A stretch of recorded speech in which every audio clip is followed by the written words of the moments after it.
Un saludo a cada uno de ustedes que está viendo este video. Mi nombre es Jefferson Alexander Bonilla Antonio y pues en esta ocasión vamos a hablar un poco sobre la norma internacional de contabilidad número 2, la cual nos habla sobre los inventarios. Es importante tener en cuenta lo que nos habla esta misma norma acerca de los inventarios para entender un poco qué es lo que se aplica dentro del contexto de inventarios a la realidad práctica, ¿verdad? Ya que las normas son parámetros internacionales estándar que llevan consigo una serie de procesos que se tienen que desarrollar para entender cómo se utilizará cada uno de los temas que en esta se aborda dentro de nuestra contabilidad. En este caso estamos hablando de inventarios y cuando hablamos de inventario pues abarcamos un amplio catálogo de conocimientos, por ejemplo, cómo se reconoce qué es un inventario, cómo se utilizan los inventarios, para qué nos sirven los inventarios. Entonces, parámetros básicos que cada una de las empresas deben de conocer y que las normas de igual manera nos dan parámetros básicos que se pueden utilizar para entender un poco sobre esto. De igual manera, para empezar, vamos a hablar un poco sobre lo que es la NIC 2 de inventarios. Y haciendo un resumen, esta NIC nos habla sobre cómo se utiliza el costo dentro de los inventarios y qué es el valor neto razonable dentro de estos, ya que son términos específicos que se utilizan dentro de la misma para lograr lo que es el buen uso y manejo de la contabilidad dentro de las entidades. De igual manera, para conseguir que los inventarios estén listos para su venta o para su uso. Y así abarcamos, ¿verdad? Costos indirectos, los costos que se les sean atribuibles y los costos financieros. También tenemos, ¿verdad?, que la evaluación de los inventarios, cómo se reconoce. En este caso, normalmente nosotros conocemos dos métodos, el cual es el primeras entradas y primeras salidas, y el otro que es el costo promedio, ¿verdad? Que son los dos métodos que la ley nos ampara para poder utilizar, aunque hay algunas empresas, dependiendo su naturaleza, que utilizan lo que son el método WEBS, pero verdad, no es como que lo puedan utilizar ya, sino que depende verdad del tipo de contabilidad que se utilice dentro de esta empresa y de igual manera va a depender mucho de cómo qué tipo de productos utilicen, ¿verdad? Para que se pueda utilizar dentro de esta. Aunque dentro de las normas este método sí nos está permitido, pero se puede utilizar un parámetro cercano para entender un poco sobre cómo se evalúa, ¿verdad? Lo que es esta norma dentro de la contabilidad. Otra también es que las empresas o las entidades deben usar el mismo método para todos los inventarios de similar naturaleza y uso de la entidad. Es decir, que la empresa tiene que adoptar un solo método de utilización de inventarios. En este caso puede ser que el método únicamente sea PEPS o costo promedio, pero no pueden utilizarse los dos métodos al mismo tiempo, ya que la misma NIF nos lo recuerda y nos hace hincapié en que solamente se va a utilizar un método para todo el ciclo contable. ¿Se puede cambiar? Sí se puede cambiar, pero todo debido con su proceso. No solamente es decir voy a cambiar de método y ya estuvo, sino que debe de ir amparado por, digamos, las autoridades pertinentes, en este caso en El Salvador, las autoridades pertinentes serían el Ministerio de Hacienda y el fisco, que evaluaría la situación y evaluaría si las causas por las cuales se van a cambiar los métodos son justas para el uso de la contabilidad y no traerían problemas para esta misa. De igual manera, si la naturaleza o el uso de las clases de inventario son diferentes, se podría justificar la aplicación de diferentes métodos de valoración. Lo que les mencionaba son un parámetro amplio de normas que nos brindan diferentes soluciones para utilizarlas dentro de los estados financieros. Por ello es que las NIF requieren políticas contables que sean homogéneas para efectos de consolidación, por lo cual las empresas de grupos deben de ser cuidadosas al seleccionar los métodos de costeo al utilizar.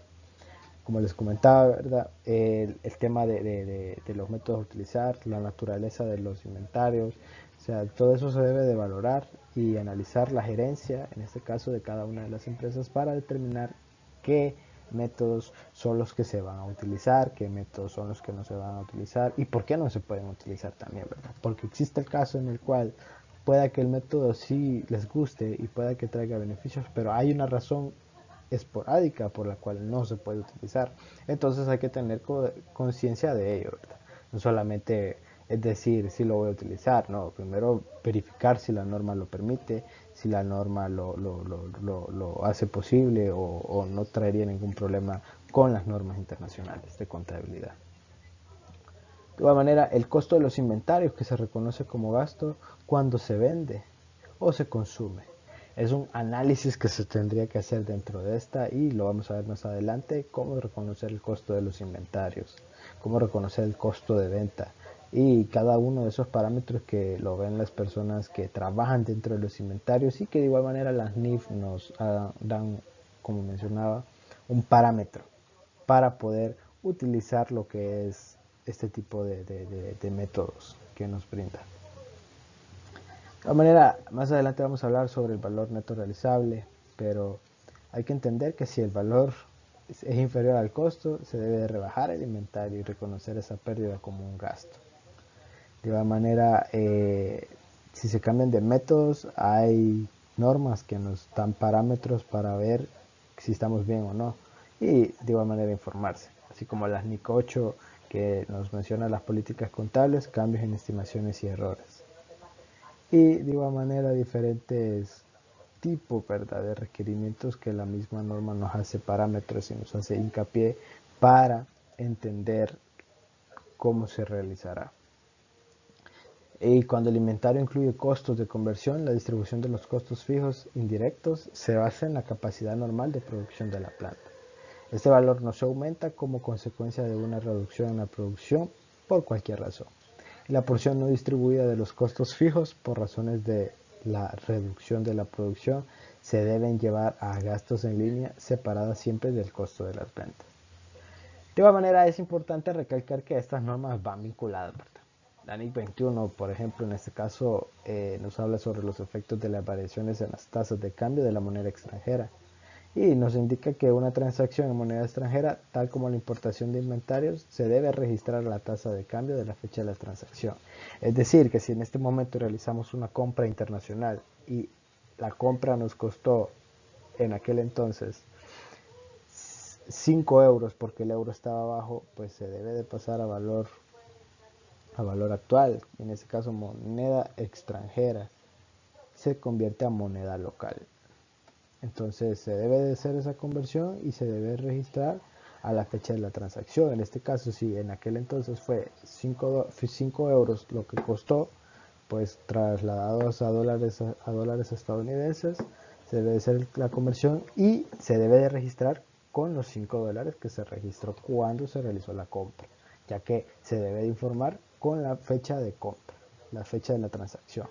Vamos, en este caso, si el euro está a 7 dólares o a 10 dólares, pues no influye en nada, no tiene que influir porque ya sabemos que en el momento de su compra, en el momento en que se realizó la operación, se abre el parámetro, ¿verdad?, para que se pueda utilizar lo que es el tema de la fecha de transacción al cambio.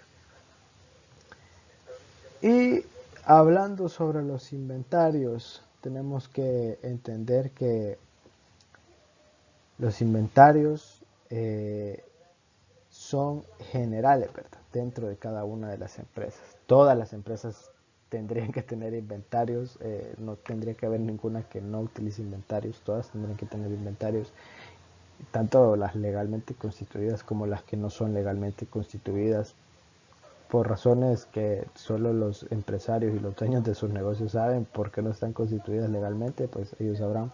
Pero cada una de las personas que tiene una empresa o es dueño de una empresa maneja un inventario, ya sea eh, de manera demandante, es decir, con mucha cantidad de inventario, o ya sea con una mínima cantidad de inventario. Entonces, es de tener en cuenta ello, de que a todos sirve el tema de los inventarios, ya que los inventarios son principales dentro de la contabilidad y son fragmentos importantes, ya que de ellos dependen muchas cosas.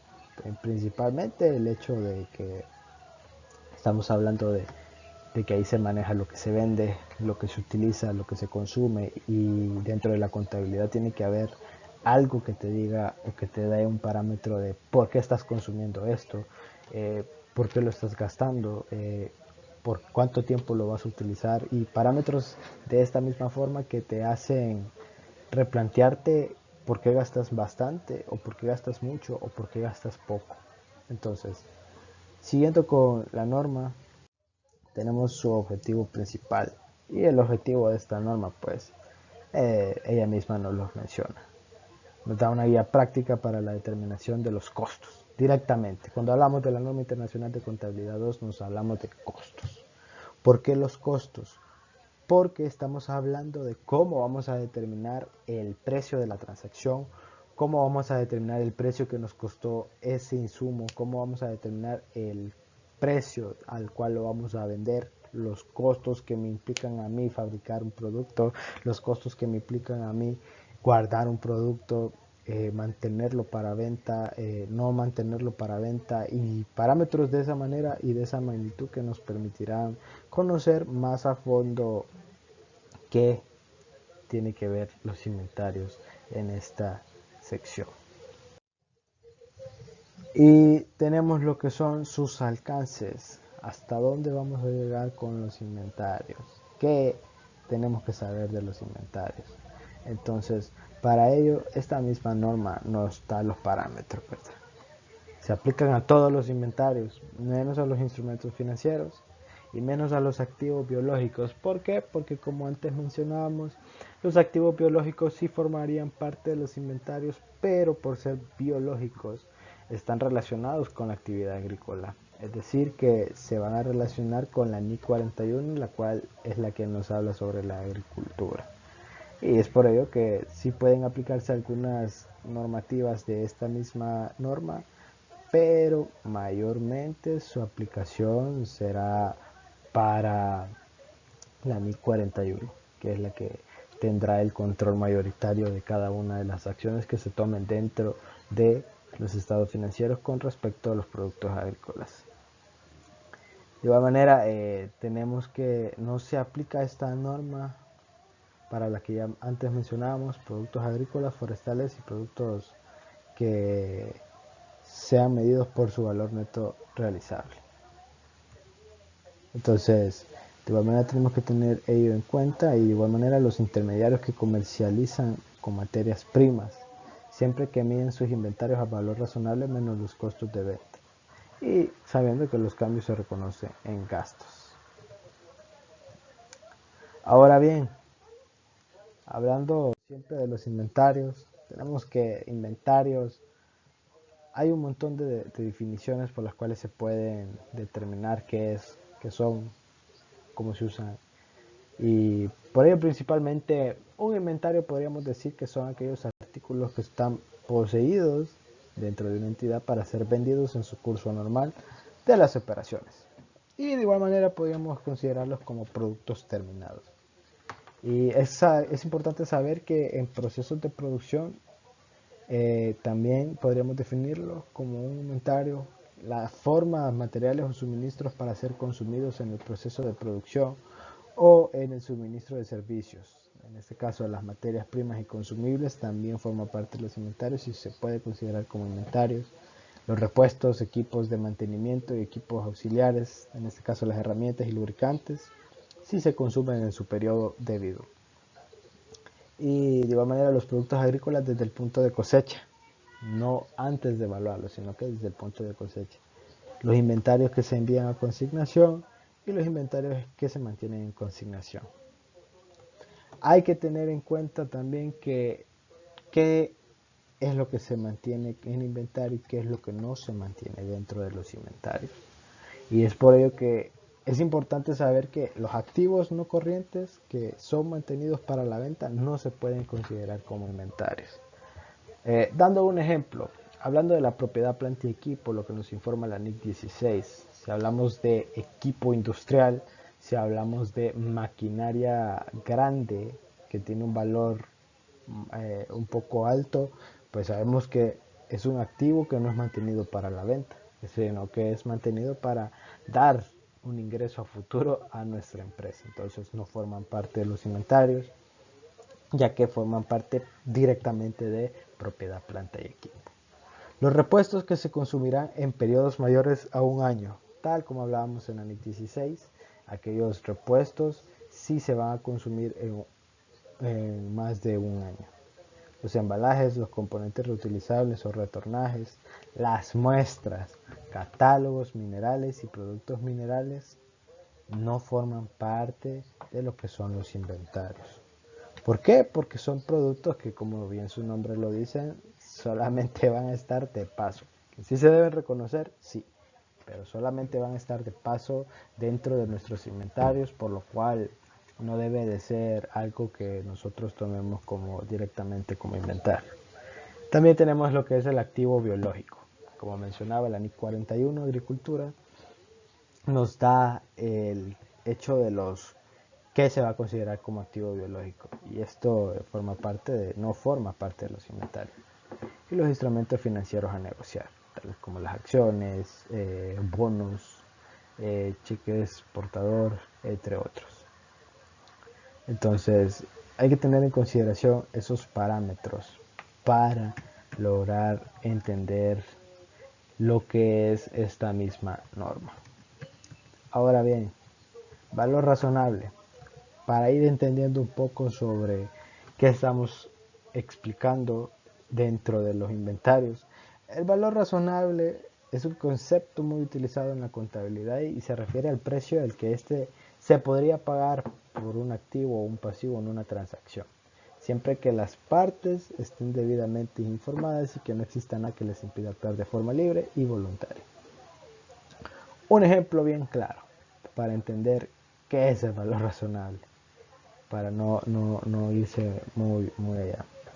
Si tenemos una acción que vale en el mercado $10, no necesariamente puede ser la valoración más ajustada de la realidad, pero si nos pasamos a las normas, el valor razonable según las NIF siempre va a ser de $10, pero la valoración que otro analista o otra persona le pueda dar a este activo podría ser de $15, dependiendo el tipo de empresa, cuánto valdría la acción, cuánto hace en la acción, pero ese es el valor razonable.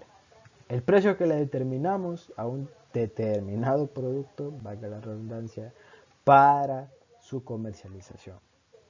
Este puede variar, ya que, como mencionaba, quizás para la empresa puede una acción valer $10, pero para otra persona y otra empresa puede decir tus acciones no valen $10, tus acciones valen $15. Entonces ellos dan otro precio y viene el punto importante. Como es valor razonable, su misma palabra nos dice razonable, razonalizar. Entonces, determinar, ¿verdad? Ambas partes, si llegan a un acuerdo, pues se compran al precio o se compra y se vende al precio que se razona, al precio que se dialoga.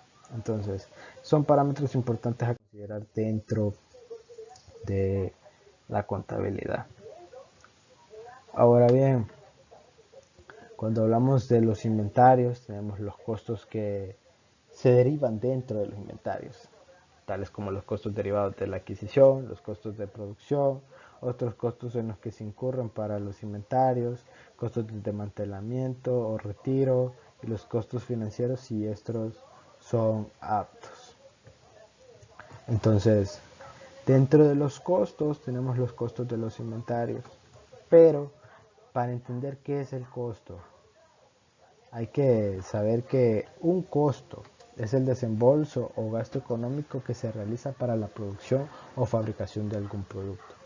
Traduciéndolo de una manera más simplificada, podría ser que es la cantidad de dinero que se utiliza para producir algo y el valor total, ¿verdad? Por el cual yo elaboro un producto. En este caso, si elaboramos jabones, ¿cuánto dinero yo gasto para crear un jabón?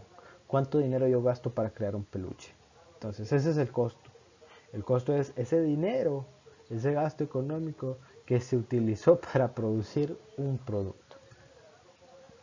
Dentro de estos costos tenemos que están los costos de adquisición, los cuales comprenden el precio de compra, los aranceles de importación y otros impuestos, que en este caso que no sean recuperables posteriormente de las autoridades fiscales. El transporte, manejo, otros costos directamente atribuibles a la adquisición de las mercaderías, los materiales y servicios, y los descuentos comerciales, las rebajas y otras partidas que son similares. Para el costo de transformación, tenemos que los costos de transformación de los inventarios comprenden de aquellos costos que están directamente relacionados con las unidades de producción. En este caso tenemos la mano de obra directa, que comprende una distribución sistemática de los costos indirectos de producción, o variables o fijos, en los que se haya incurrido para transformar las materias primas en productos terminados. Y de igual manera son costos indirectos fijos de producción los que permanecen relativamente constantes, con independencia de volumen de producción, así como la depreciación y mantenimiento de los edificios y equipos de fábrica y los activos que por derecho de usos son utilizados en el proceso de la producción. Es decir, en el costo de transformación tenemos la mano de obra, que es lo principal. ¿Por qué? Porque la mano de obra también es un costo, ya que los costos son, como mencionaba al inicio, ese desembolso de dinero que se utiliza para elaborar un producto. En este caso, si estamos elaborando que sillas y no tenemos maquinaria, la maquinaria puede ser reemplazada por mano de obra, es decir, por personas que elaboran las sillas. Entonces esa es mi mano de obra, ese es el costo. ¿Por qué? Porque al final yo tengo que dar una cantidad monetaria a esa persona para devengar lo que él está haciendo por la empresa. Entonces, lo que él está trabajando es un costo para mí. Entonces, hay que tener en cuenta eso. También otros costos.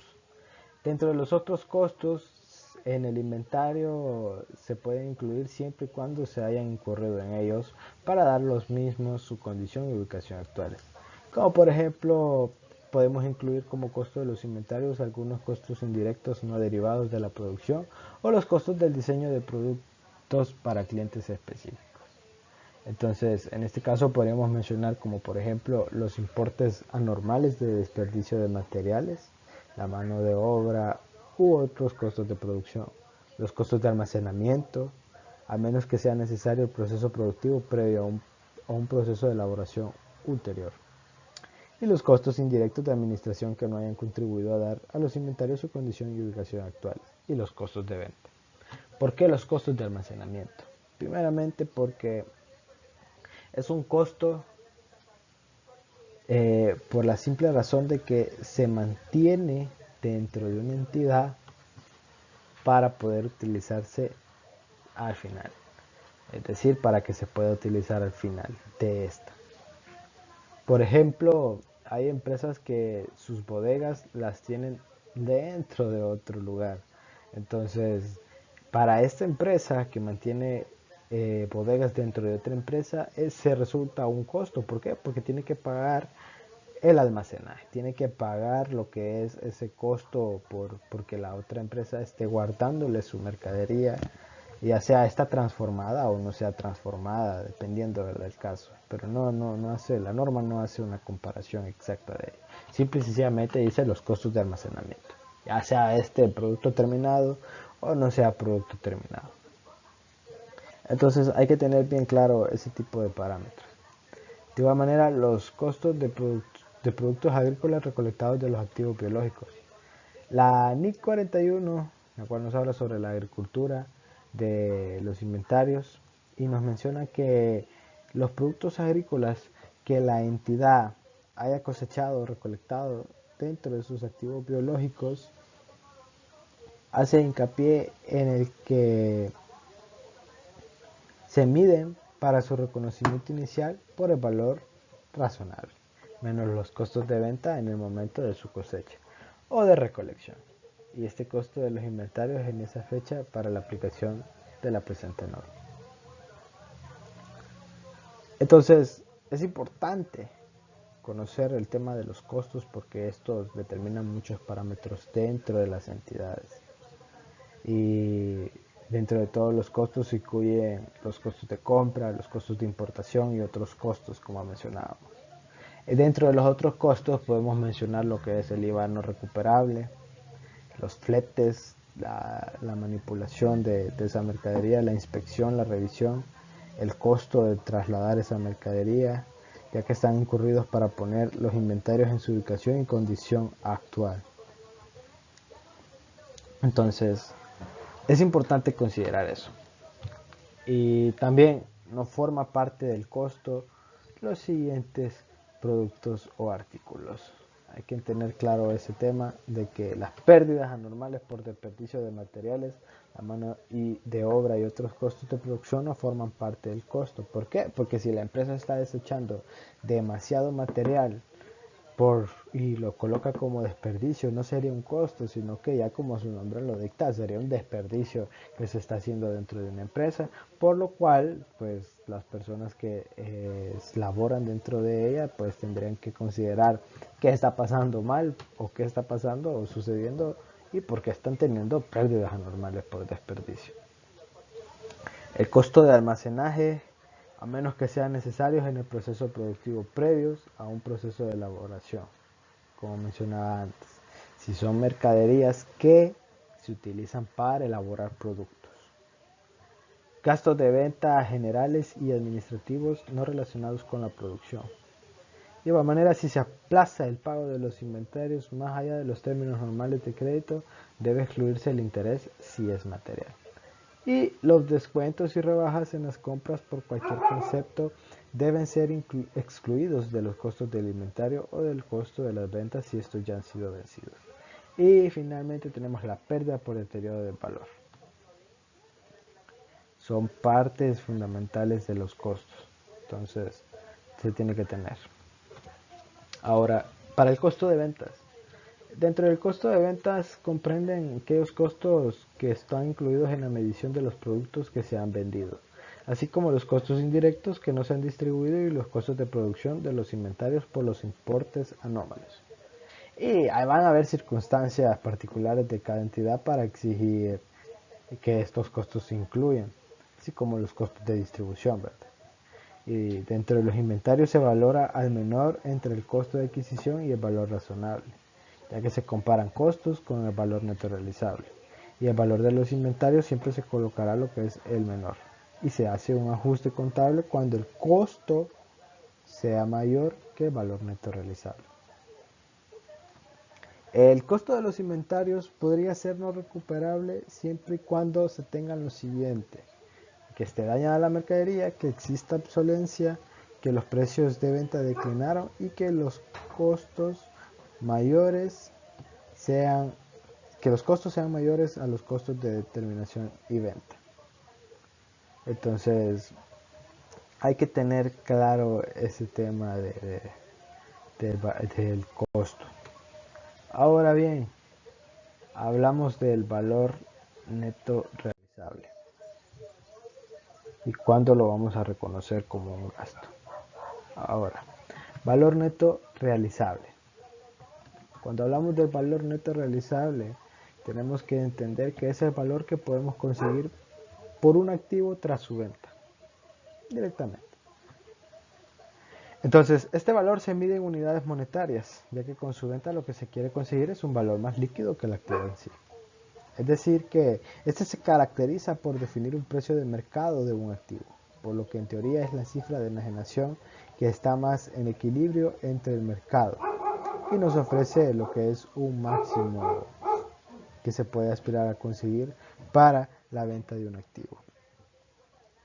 Como por ejemplo tenemos el hecho de que si una empresa adquiere un vehículo eh, de, de obsolencia alrededor de 3 años y este precio de este vehículo se pagó por una cantidad de $15,000, su valor neto realizable sería lo que es el precio que tenía antes menos un porcentaje de lo que se realiza de ese vehículo. Es decir, ¿cuánto tiempo lo he tenido yo? En este caso 3 años. Entonces, lo que yo lo compré, tengo que hacer un cálculo sobre cuánto lo voy a estar amortizando, cuánto lo voy a estar utilizando y de igual manera amortizarlo. Y en ese caso también ver el valor de mercado. Y el valor de mercado nos dice que ese carro o ese vehículo hace 3 años valía $15,000, pero hoy en el mercado con sus mismas características su precio es de $10,000. Entonces el valor neto realizable sería una resta simple y sencilla de lo que es la cantidad que valía ahorita en el mercado y la cantidad por la cual yo lo estoy amortizando. Es decir, cómo yo lo amortizo. Si yo lo amortizo a un valor de 10%, un valor de 20%, dependiendo de ello se va detallando lo que es el valor neto realizable. Entonces, no así con el valor contable, ¿verdad? Ya que el valor contable de ese vehículo pues podría ser lo que es la cantidad que vale $15,000, restándole, ¿verdad? Los 3 años que tiene de vida por el 10% de compra de cada año. Entonces, es importante tener en cuenta ese tema del valor razonable, porque el valor razonable, el valor neto realizable, sería el precio medio del mercado menos los costes derivados de la venta. Entonces, es importante saber que el valor neto realizable se va a reconocer como un gasto siempre y cuando se cumplan unas condiciones que la misma norma nos establece. Entonces, este no será recuperable en caso de que los mismos estén dañados. La misma norma lo menciona. Entonces, de igual manera, si se rebaja hasta alcanzar el valor neto realizable, se calcula cada partida de inventarios, ya que en algunas circunstancias se puede apropiar muchas partidas similares o relacionadas y puede ser que los inventarios relacionados con la misma línea de productos que tengan propósitos o usos finales similares se vendan en la misma área y no por razones prácticas. Entonces se debe de evaluar ese tema, ya que no solamente es por decir, lo voy a reconocer como un costo, no. Se va a reconocer en un gasto siempre que haya obsolescencia, esté dañado o esté vencido y que sea, si en este caso es un producto perecible. Y de igual manera se debe de realizar una evaluación en cada periodo contable, ya que el valor neto realizable es un valor que va a variar dependiendo del mercado en el cual se está viendo. Puede que un artículo hoy cueste $10,000, el día de mañana puede que cueste $5,000, su precio haya disminuido bastante. Pero el hecho de que cueste $5,000 ahora, pues no quiere decir que yo lo voy a vender a $5,000, no, sino que hay parámetros para realizar el valor neto. O sea, no solamente es decir, lo voy a vender a $5,000, no, sino que hay que restarle al precio del mercado los costos que se derivan de su venta para dar un parámetro de cuánto podría costar cada uno de esos artículos que tenemos dentro de los inventarios, si están estos valuados en, en el tema de, de los inventarios. Ahora bien, finalmente, la información a revelar. Tenemos, ¿verdad?, que las políticas contables adoptadas para la medición de inventarios, incluyendo la fórmula del costo, se deben de revelar en los estados financieros. ¿Cuándo aplicamos la NIC2? El importe total en libros de los inventarios y los importes parciales según sea su clasificación. De igual manera, el importe en libros de los inventarios que se lleva al valor razonable menos los costos de venta. El importe de las rebajas del valor de los inventarios que se ha reconocido como gasto en el periodo. El importe de las reversiones en las rebajas de valor anterior que se ha reconocido como una reducción en la cuantía del gasto por inventarios en el periodo. Y Finalmente, el importe en libro de los inventarios pignorados en garantía del cumplimiento de lo que son las deudas. Muchas gracias por su atención.